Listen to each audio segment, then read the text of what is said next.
हाँ जी भाई, जय हिंद सभी बच्चों को। Good afternoon everybody. चलिए जी, एक बार फटाफट कमेंट करके बताएंगे मेरी आवाज़ आ रही है किसी बच्चों को।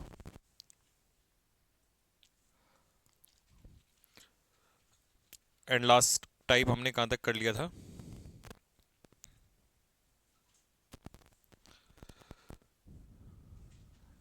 टाइप 10 हो गया था, टाइप 11 भी हो गया था।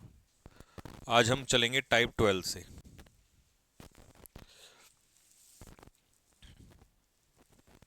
चलो जी, टाइप 12 स्टार्ट करते हैं। देखिए टाइप 12 में क्या है। टाइप 12 में लिखा है so that versus so as. Sorry. तो क्या डिफरेंस है भाई लोगों सो दैट और सो एज में? इसका हिंदी में अर्थ सुनो दोनों का क्या है। सो दैट का और सो एज का, दोनों का अर्थ है ताकि। ताकि का मतलब है पर्पस। आप इन कंजक्शन का यूज वहां कर रहे होते हो जब आप किसी चीज का क्या दिखा रहे होते हो, उद्देश्य दिखा रहे होते हो। तो these conjunctions are use to show the purpose of an action. मान लो कोई एक्शन होगा, कोई कार्य होगा, और उस कार्य का हम क्या दिखा रहे हैं? पर्पस, यानी कि उद्देश्य। ठीक है, उस एक्शन का हम क्या शो कर रहे हैं? पर्पस शो कर रहे हैं। ठीक है भाई लोग। चलो, द फॉर्मर यानी कि सो दैट अपने पीछे लेता है क्लॉज, और लेटर, लेटर का मतलब है सो एज, लेता है अपने पीछे इन्फिनेटिव। तो यहां से सीखेंगे कि सो एज और सो दैट में क्या फर्क है। सो एज के पीछे आता है इन्फिनेटिव 2 + V1, और सो दैट के पीछे आता है क्लॉज। ठीक है, सो दैट अपने पीछे लेगा क्लॉज। लो जी, फिल करो फटाफट। नंबरिंग कर देते हैं। 1, 1 में बताओ क्या आएगा। 2, 2 में बताओ। 3 एंड 4। चलिए, लेट मी टेक साइड।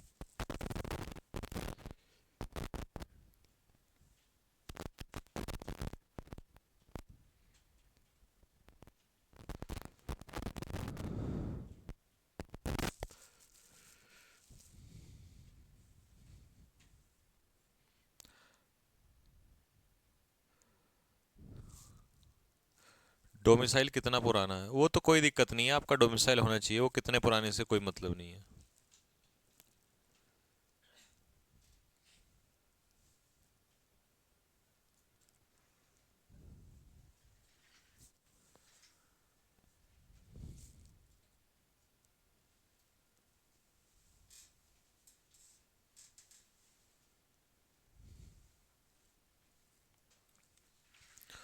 लज, अब देखते हैं। हाँ हाँ हाँ, गुड। वी ईट, हम खाते हैं, ये हो गया हमारा एक्शन, उद्देश्य है ताकि जिंदा रह सके। वी में लिव, ये अपने आप में क्या है? एक क्लॉज है। और अगर ये अपने आप में क्लॉज है तो हम इसका आंसर यहां पर लगा देंगे सो दैट। और नीचे है वी ईट टू लिव, ये इन्फिनेटिव है तो यहां पर आंसर हो जाएगा सो एज। ऊपर सो दैट, नीचे so as. She came here, वो यहां आई। क्यों आई? ताकि वो मुझसे मिल सके। तो ये पूरा अपने आप में क्या है? क्लॉज है। और अगर ये क्लॉज है तो आप यहां पर क्या लगा दोगे? So that. और ये इन्फिनेटिव है 2 + V1, तो इसलिए यहां पर आंसर हो जाएगा सो एज। ठीक है, चलो जी। तो ये तो बिल्कुल सिंपल हो गया है ना, इसमें बस इतना ही था। अब चलते हैं हम लोग नेक्स्ट टाइप की तरफ। ठीक, तो अगला टाइप है हमारा 14, अनटिल और अनलेस। ठीक, कराऊंगा मैं सारे टाइप बस, लेकिन मैं एक पेयर बना रहा हूं कि उसके बाद ये जो कि आसानी से समझ में आ जाए। अनटिल और अनलेस में क्या फर्क होता है? देखो, अनटिल जो है ना, वो हमें समय के बारे में बताता। अच्छा, पहले तो अनटिल अपने आप में निगेटिव है और अनलेस भी अपने आप में निगेटिव है, तो इन दोनों के साथ कोई दूसरा निगेटिव हम लोग नहीं यूज करेंगे। ठीक है, अनटिल और अनलेस दोनों ऐसे कंजक्शन हैं जो क्या शो करते हैं? निगेटिव शो करते हैं।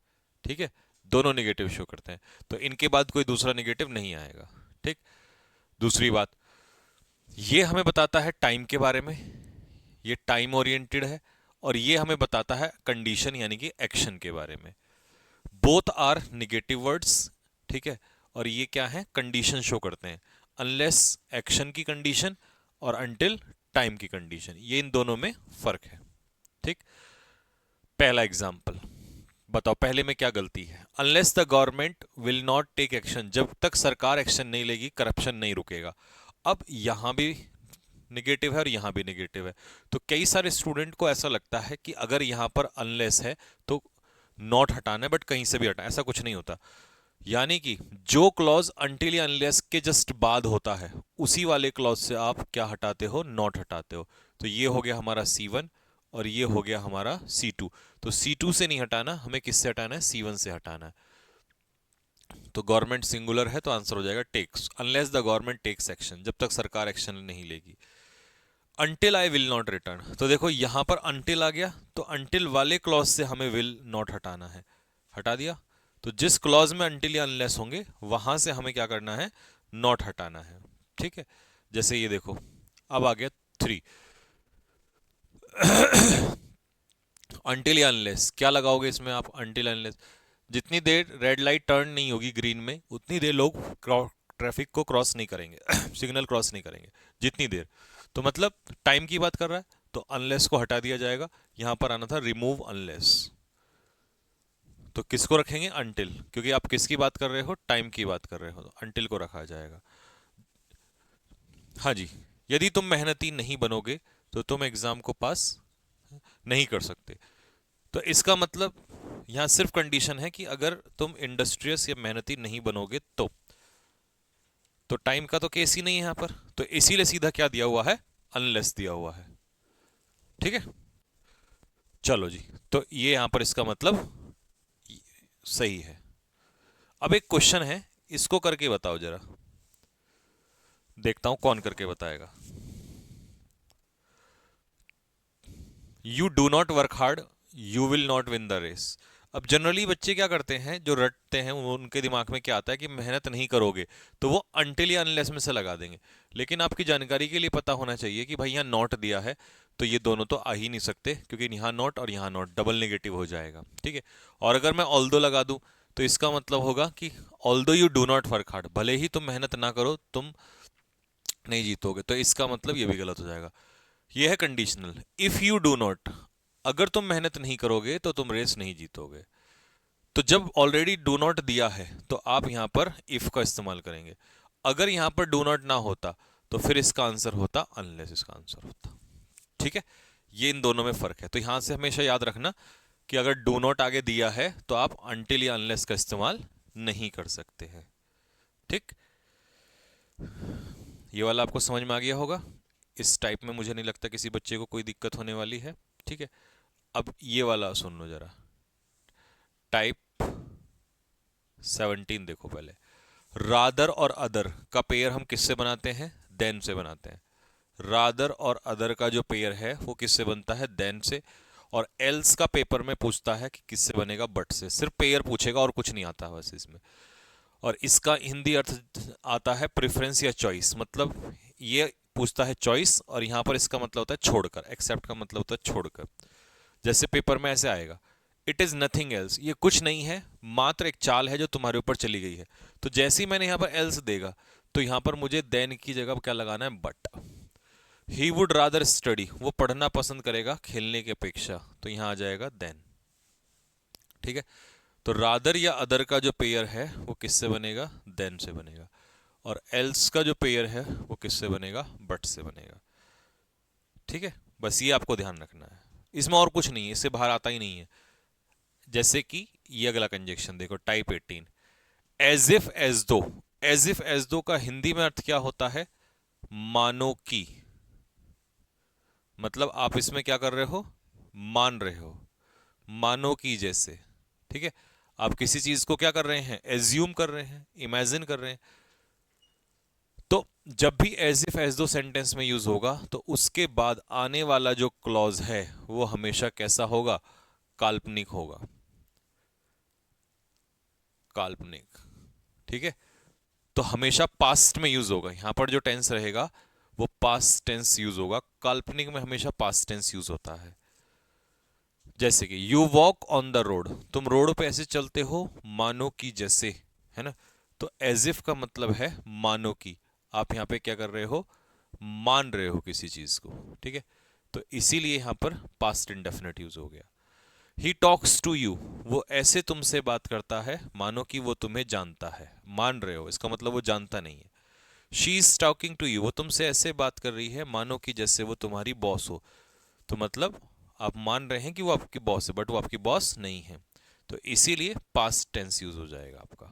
ठीक है, तो इसका मतलब हमने यहां से सीखा कि जब भी सेंटेंस में एज इफ एज दो आएगा तो आगे का सेंटेंस अनरियल हो जाएगा, काल्पनिक सेंटेंस होगा, और उसमें हमेशा पास्ट टेंस का इस्तेमाल होगा, क्योंकि काल्पनिक में पास्ट टेंस यूज होता है। अगला टाइप है 19। तो क्या बनेगा भाई टाइप 19 में? देखो, बोथ का पेयर आपको देगा, बोथ की बोथ का पेयर किससे बना है, तो मेरे भाई बोथ का पेयर हमेशा किससे बनेगा? एंड से बनेगा। ठीक है, जैसे आपने पढ़ा होगा बिटवीन का पेयर आपसे कोई पूछेगा तो एंड से बनता है। ऐसे ही कोई पूछेगा फ्रॉम का पेयर किससे बनेगा, तो फ्रॉम का पेयर भी टू से बनेगा। बोथ का एंड से, फ्रॉम का टू से। ठीक है, ही लव्स बोथ, वो दोनों से प्यार करता है। हिज डॉटर अलोंग विद, गलत, एंड इसका आंसर होगा। ठीक है, बोथ का मतलब है दोनों, और दोनों को हम कैसे बनाएंगे? दोनों जब जोड़ेंगे एंड से। I will take up both, I will take both, ए तो यहां से हट जाएगा, ये आर्टिकल तो नाउन से पहले आएगा। आई विल टेक बोथ, मैं दोनों लूंगा। अ पेंसिल, और का मतलब है इनमें से एक, जबकि दोनों बोथ, तो बोथ का पेयर किससे बनेगा? एंड से, तो ये गलत हो जाएगा। बोथ, रहीम एज वेल एज, नहीं, बोथ का पेयर किससे बनेगा? एंड से बनेगा, तो मैं यहां पर क्या हटा दूंगा? एज वेल एज को हटा दूंगा। ठीक है, both Rinki together with her friend, तो इसका मतलब अब बोथ आ गया ना यहां पर, तो टुगेदर विद की जगह मैं क्या लगा दूंगा? एंड लगा दूंगा, तो ये वाला भी हो गया। इसमें सिर्फ आपको पेयर का ध्यान रखना था कि बोथ का पेयर जो है वो किससे बनाया जाता है। ठीक है, अच्छा जी, ये देखो टाइप 22, जो मैंने अभी सिखाया था कि बिटवीन के बाद एंड का प्रयोग होता है, ना कि अलोंग विद या एज वेल एज का। ठीक है, तो जैसे बोथ के बाद एंड का होता है, ऐसे ही बिटवीन के बाद एंड का होता है। ठीक है, बोथ के बाद भी एंड आएगा और बिटवीन के बाद भी एंड आएगा, दोनों के बाद एंड आएगा, एंड से यूज होते हैं। जैसे the chart of conjunction will be distributed between, तो अगर यहां बिटवीन दिया है तो मुझे यहां पर एंड लगाना पड़ेगा इन दोनों के बीच में। The court runs between 10 AM, to नहीं लगाना यहाँ पे, एंड ही लगेगा। हाँ, अगर यहाँ पे फ्रॉम होता तो मैं यहाँ क्या लगा रहा होता? टू, क्योंकि फ्रॉम का पेयर ही किससे बनता है? टू से बनता है।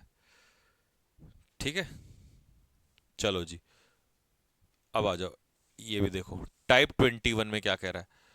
कभी भी सेंटेंस में नो, नेवर, नॉट दिया हो तो उसके बाद और का प्रयोग होता है, ना कि नॉर का। ये भी ध्यान रखना, नो का पेयर, नेवर का पेयर और नॉट का पेयर, इन तीनों का पेयर हमेशा और से बनेगा, ना कि नॉर से, क्योंकि नॉर से बना दिया तो डबल नेगेटिव हो जाएगा। ठीक, जैसे I have not seen a tiger, मैंने एक टाइगर नहीं देखा, और लॉयन भी नहीं देखा, ना तो टाइगर देखा ना ही शेर देखा, तो इसका मतलब यहां उसने दिया नॉट, और इसका पेयर किससे बना दिया? नॉट से, जो कि गलत है। तो इसकी जगह पर आप किससे बनाओगे? और से। शी हैज नो मनी, उसके पास ना तो पैसा है और ना ही उसके पास समय है, तो नॉर की जगह हम क्या कर देंगे? और का इस्तेमाल करेंगे। ठीक है,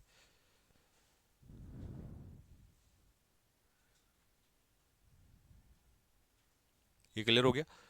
तो इसमें भी कोई समस्या आप लोगों को मेरे हिसाब से नहीं होगी।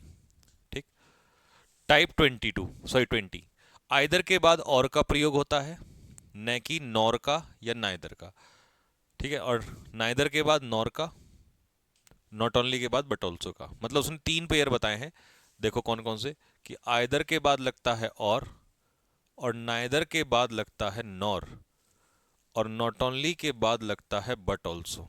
ठीक है, ये तीन पेयर आपको ध्यान रखने हैं, आइदर के बाद और, नाइदर के बाद नॉर, और नॉट ओनली के बाद बट ऑल्सो, और बोथ के बाद एंड। ये चौथा तो मैंने अभी बताया था। ठीक है, आइदर के बाद और, नाइदर के बाद नॉर, नॉट ओनली के बाद बट ऑल्सो, और बोथ के बाद एंड। चलो जी, आइदर सोहन नॉर रोह मोहन, नहीं नहीं, तो ये वाला तो गलत हो जाएगा ना, ये बैठेगा आइदर सोहन और मोहन। और इसमें ये तो मैंने सब्जेक्ट ऑफ एग्रीमेंट में बताया था कि हमेशा आइदर और में सेकंड वाले के अकॉर्डिंग वर्ब लगती है। यहाँ नाइदर का पेयर नॉर से, और इसमें सेकंड वाले के अकॉर्डिंग हम क्या लगाते हैं, वर्ब लगाते हैं। नॉट ओनली बट ऑल्सो में भी, तो नॉट ओनली का पेयर बट से नहीं बनेगा, बट ऑल्सो से, है ना। और सेकंड वाले के अकॉर्डिंग क्या लगाते हैं, वर्ब का इस्तेमाल करते हैं। नेक्स्ट, बोथ मोनू, अच्छा बोथ तो मैंने अभी सिखाया आपको, एज वेल एज हट जाएगा यहाँ से, क्या बनेगा, बोथ का पेयर बनेगा एंड से, बोथ मोनू एंड सोनू। अब बोथ में तो ये दोनों जुड़ जाते हैं, और जुड़ जाते हैं तो प्लूरल बनेगा, और प्लूरल के हिसाब से आंसर क्या होगा, प्लूरल के हिसाब से आंसर होगा आर। ठीक है, तो ये वाला भी बिल्कुल आसान हो गया होगा, इसमें भी कोई ऐसी खास आपको दिक्कत आएगी नहीं। अब आते हैं टाइप 16 के ऊपर। हमने नो सूनर पढ़ लिया था, हार्डली स्केर्सली भी पढ़ लिया था, ठीक है। हार्डली स्केर्सली का पेयर किससे बताया था, व्हेन से। नो सूनर का किससे बताया था, देन से। अब हम क्या पढ़ रहे हैं, as soon as. Hardly scarcely वाला तो हमने कर लिया था, ठीक है। हाँ, अब हम कर रहे हैं as soon as. As soon as का मतलब होता है भाई लोगों, जैसे ही वैसे ही, ये तो सबको पता है ना हिंदी में। इंग्लिश में कहते हैं एट द मोमेंट, उसी समय, ठीक है, जैसे ही वैसे ही। इसकी स्ट्रक्चर हमेशा क्या चलेगी, अगर एक काम उसी समय हुआ है तो दूसरा भी उसी समय होगा। तो अगर एक प्रेजेंट इंडेफिनिट में है तो दूसरा भी प्रेजेंट इंडेफिनिट में, एक पास्ट इंडेफिनिट में है तो दूसरा भी पास्ट इंडेफिनिट में। तीसरा, एक फ्यूचर इंडेफिनिट में है तो दूसरा फ्यूचर इंडेफिनिट में नहीं होगा। आपको कि भैया ये वाला फ्यूचर में क्यों नहीं हुआ, तो बस हमेशा याद रखना कि जब भी एज सून एज कंजक्शन दिया होगा, उसके साथ जो क्लॉज होता है उसमें फ्यूचर इंडेफिनिट कभी नहीं आता, क्योंकि ये कंडीशनल सेंटेंस बन जाता है। तो एज सून एज वाले क्लॉज में प्रेजेंट इंडेफिनिट आ जाएगा, और जो बचा हुआ क्लॉज है उसमें फ्यूचर आ जाएगा। दोनों में फ्यूचर कभी नहीं आ सकता, और पेपर में यही वाला आएगा, यही वाला आएगा, आता है भाई ये। फ्यूचर फ्यूचर दे देगा दोनों में, तो दोनों में फ्यूचर नहीं लाना, ठीक है। और एज सुन एज का कोई कोरिलेटिव ही नहीं होता, जैसे नो सूनर का तो देन होता है, लेकिन एज सुन एज का किसी से कोई पेयर नहीं बनता। जैसे ही उसने पिताजी को देखा, जैसे ही उसने पिताजी को देखा, वैसे ही उसने सिगरेट का टुकड़ा फेंक दिया, ठीक। तो जैसे ही उसने पिताजी को देखा, पास्ट इंडेफिनिट में देखा, वैसे ही उसी समय फेंका, तो उसी समय फेंका तो ये भी पास्ट इंडेफिनिट में फेंका होगा, तो दोनों का क्या हो जाएगा, सेम हो जाएगा, ठीक। जैसे ही तुम उसे देखते हो, जैसे ही देखते हो, यहां देखा प्रेजेंट इंडेफिनिट में, वैसे ही तुम्हारा दिल धड़कने लगता है, ये भी प्रेजेंट इंडेफिनिट, तो दोनों प्रेजेंट इंडेफिनिट हो गए, ठीक है।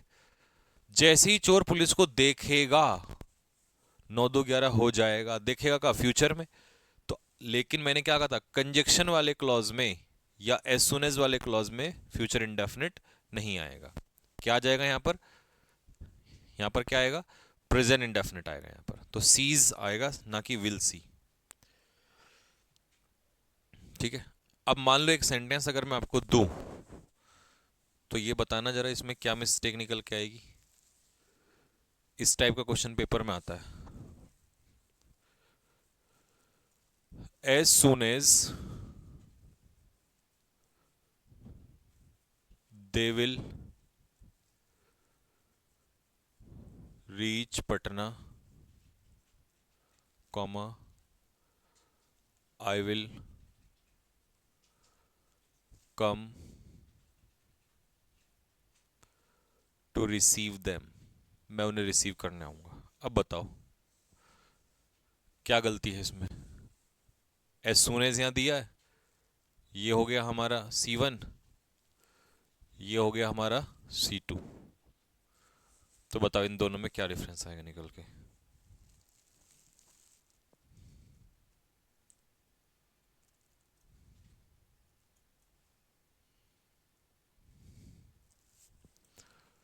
तो C1 C2 दो आ गए। अब देखो यहां से विल हट जाएगा, जिस क्लॉज में एज सुन एज होगा उसमें फ्यूचर इंडेफिनिट नहीं आएगा। तो यही वाला क्वेश्चन है जो पेपर में आता है, यही वाला आएगा 100%, ठीक।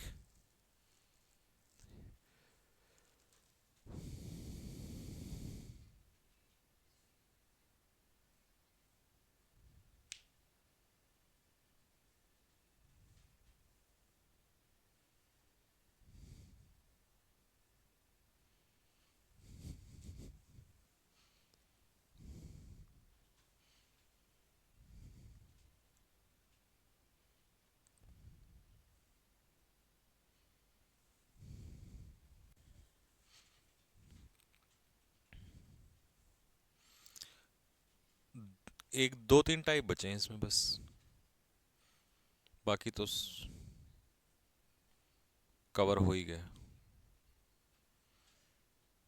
अच्छा ये वाला और देखो, बिकॉज तथा बिकॉज ऑफ में अंतर। देखो एक सिंपल से फॉर्मूले से बताऊंगा, आपको आसान हो जाएगा, ध्यान से देखना। जो बिकॉज है ये इसका हिंदी में अर्थ होता है क्योंकि, और इसका भी अर्थ होता है क्योंकि बिकॉज ऑफ का। बस इसमें ऑफ लग गया तो ये प्रपोजिशन हो गया,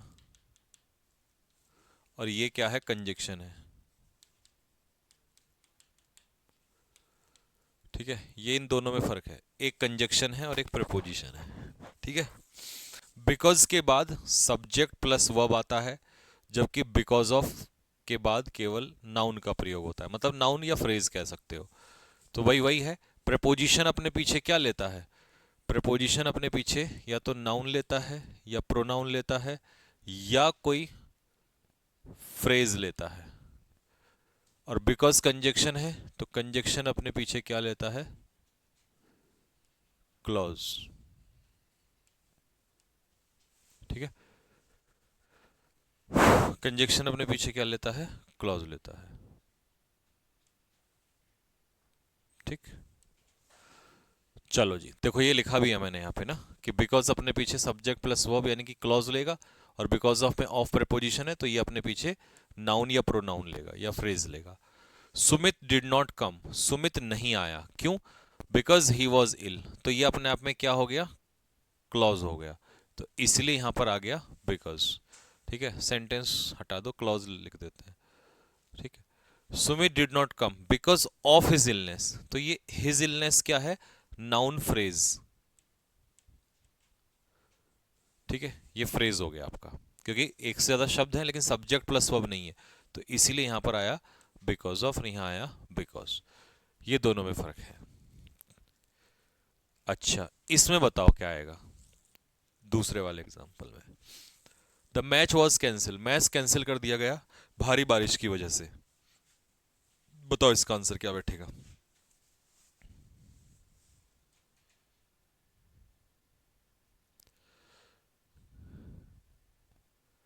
एज इफ और एज दो, एज इफ और एज दो दोनों कहीं भी यूज हो सकते हैं। ठीक है, जैसे x is equal to y, वैसे ही as if is equal to as दो, दोनों में से कोई सा भी यूज कर सकते हो। ठीक है,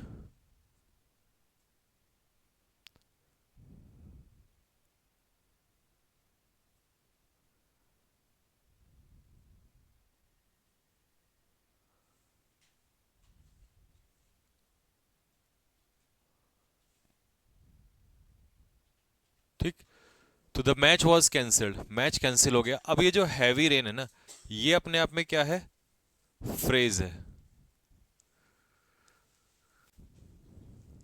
ये कोई क्लॉज नहीं है। और अगर ये फ्रेज है तो यहां पर आंसर क्या हो जाएगा, बिकॉज ऑफ।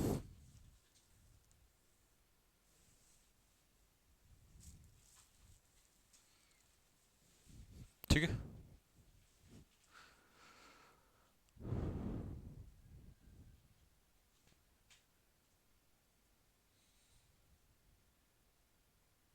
ठीक है भाई, चलो जी, ये भी हो गया आपका टाइप।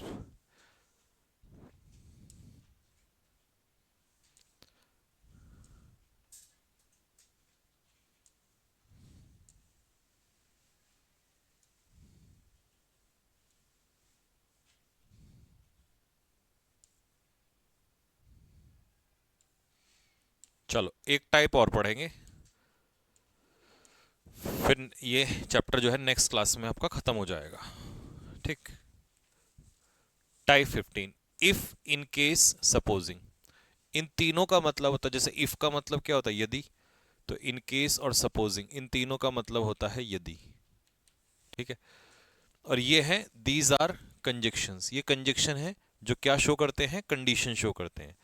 और if is equal to in case is equal to supposing, मतलब तीनों आपस में एक दूसरे से क्या है, बराबर है। तो कोई सा भी लगा सकते हो, लेकिन लगाना एक ही, दोनों दो मत लगा देना कभी भी एक साथ।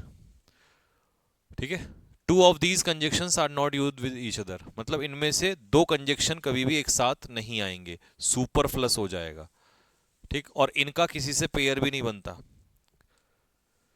जैसे कि if you are industrious you will pass the exam, अगर तुम मेहनती होंगे तो एग्जाम को पास कर जाओगे। बट यहाँ क्या है, यहाँ सपोजिंग भी है इफ भी है, तो कोई सा एक हटा दो, सपोजिंग भी हटा सकते हो, तुम्हारी मर्जी है। In case it will rain the match will be put off, यदि बारिश हुई तो मैच कैंसिल हो जाएगा। अब यहां सुनो ध्यान से, इन केस कंजक्शन है, ये हमेशा याद रखना, कंडीशन वाले क्लॉज में जहां कंजक्शन होगा उसमें फ्यूचर टेंस यूज नहीं होना। जैसे एज सुन एज में से विल हटाया था ना, ऐसे ही इन केस वाले में से भी विल हटाना पड़ेगा। ठीक है जी, यहां तक बात क्लियर हो गई? ये क्लियर हुआ? अगर आप कहोगे तो एक एग्जांपल और दे देता हूं मैं। जैसे मान लो आपने कहा इफ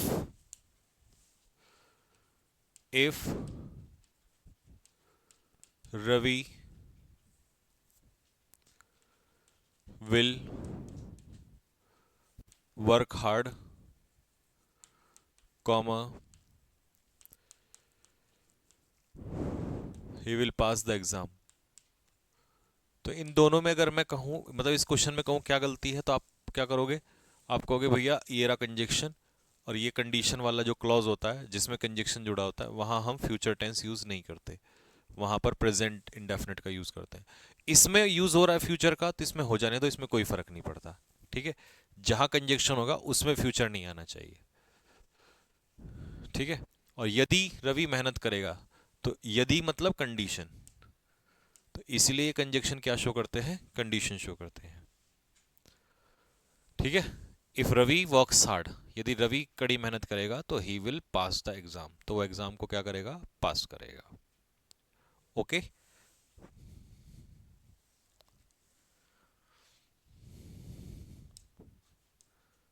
अच्छा अब इसमें एक चीज और नोटिस करो, आपको ये बात भी पता होनी चाहिए, कौन सी बात, कि इन केस और इन केस ऑफ में क्या अंतर है। फिर वही बात, ऑफ लगते ही ये क्या हो गया, प्रेपोजिशन, और इन केस क्या होता है, कंजक्शन, और ये कंजक्शन अपने पीछे क्या लेता है, क्लॉज, और प्रेपोजिशन अपने पीछे क्या लेती है, नाउन या प्रोनाउन। ठीक है, या फ्रेज। तो इफ, इन केस, सपोजिंग, ये तीनों तो कंजक्शन है, ये क्लॉज लेते हैं, और इन केस ऑफ में ऑफ लग गया, ये फ्रेज या प्रेपोजिशन लेगा। जैसे यहां पर देखो, यहां पर आपसे पूछा कि इसमें बताओ क्या आएगा, इन केस आया गया, इन केस ऑफ, तो यहां पर हैवी रेनफॉल में सब्जेक्ट प्लस वर्ब नहीं है, सब्जेक्ट प्लस वर्ब होता है तभी क्या बनता है, क्लॉज।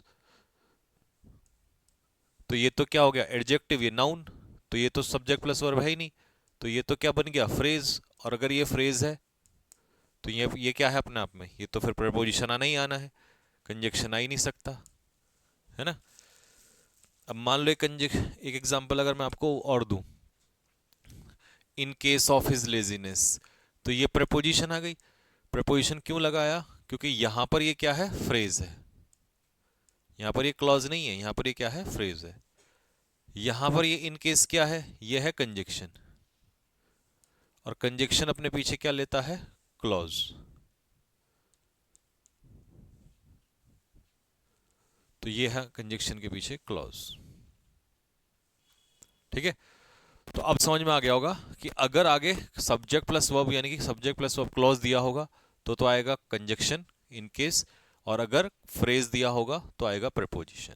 ठीक है, तो एक बार फिर से लिख देते हैं, अगर हमसे कोई पूछे कि इन केस ऑफ क्या होता है, तो ऑफ है इसमें, तो ये है प्रेपोजिशन, और अगर कोई पूछे इन केस क्या होता है, तो इन केस होता है कंजक्शन। ये फर्क है। ठीक है भाई, तो अब आपके दो टाइप बचे हैं बस, और दोनों ही टाइप जो हैं वो अगर मैं अभी खोल दूं तो दिमाग तंग हो जाएगा आपका, पैदल भी हो सकता है, क्योंकि ऑलरेडी मैंने काफी सारे टाइप करवा दिए हैं। ठीक है, हार्डली स्किट्सली ये सब तो मैंने, नॉट बिकॉज बट बिकॉज, ये सब तो कल पढ़ाई दिया था, तो एक क्लास का वो बचा हुआ है। ठीक है, एक क्लास और लेंगे, एक चैप्टर पूरा हो जाएगा आपका।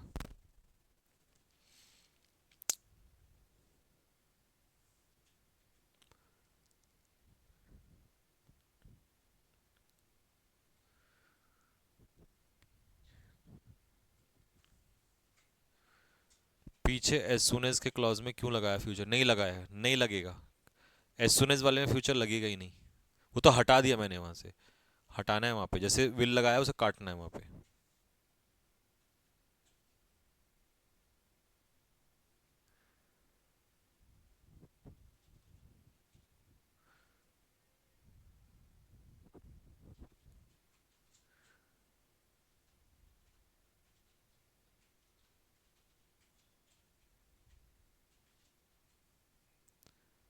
नहीं, अगर अभी कराऊंगा तो कंफ्यूज हो जाएंगे ना बहुत सारे बच्चे।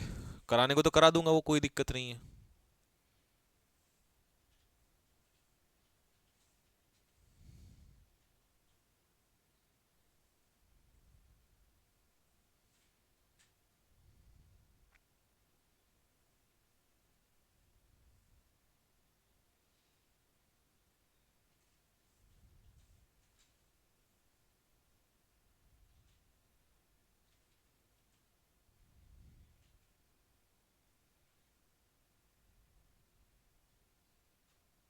ठीक है, तो यहाँ तक आप रिवाइज करो, क्योंकि अगर इससे ज़्यादा मैं कराऊंगा तो खामा खा की, मतलब आप कई सारे बच्चे, देखो बहुत सारे बच्चों का ध्यान रखना पड़ता है ना। बहुत सारे बच्चे एवरेज बच्चे भी होते हैं जो फर्स्ट टाइम पढ़ रहे होते हैं, बिगिनर्स होते हैं। तो उनके लिए फिर ये बहुत ज़्यादा हो जाए, इतना जितना पढ़ा दिया इतने का रिवीजन कर लो। एक क्लास और ले लेंगे, उसमें तो क्या क्या दिक्कत जा रही है, एक एक्स्ट्रा हो जाएगा। पूरा कराने वाली बात थोड़ी ना है कि काम काटने वाली बात है। एक क्लास इतना ले लेंगे, एक एक क्लास और एक्स्ट्रा ले लेंगे। ठीक है, तो ठीक है भाई, आज के लिए फिर इतना ही रख लेते हैं, है ना। और कैप्सूल आपके डाल दिया है, पर वो डोलो वाला भी डाल दिया है। अब नेक्स्ट क्लास में मिलेंगे, तब तक के लिए आप लोग रिवाइज करना, है ना।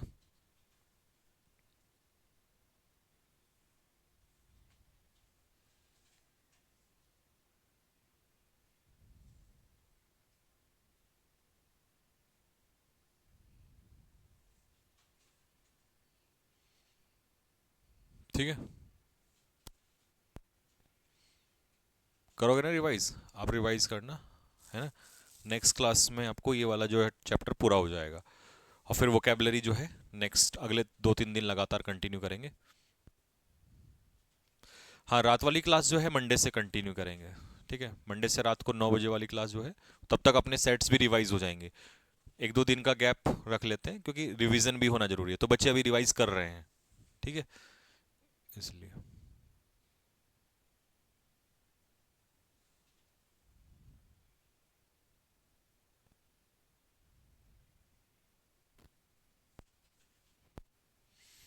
ठीक है, चलिए यहीं तक रख लेते हैं।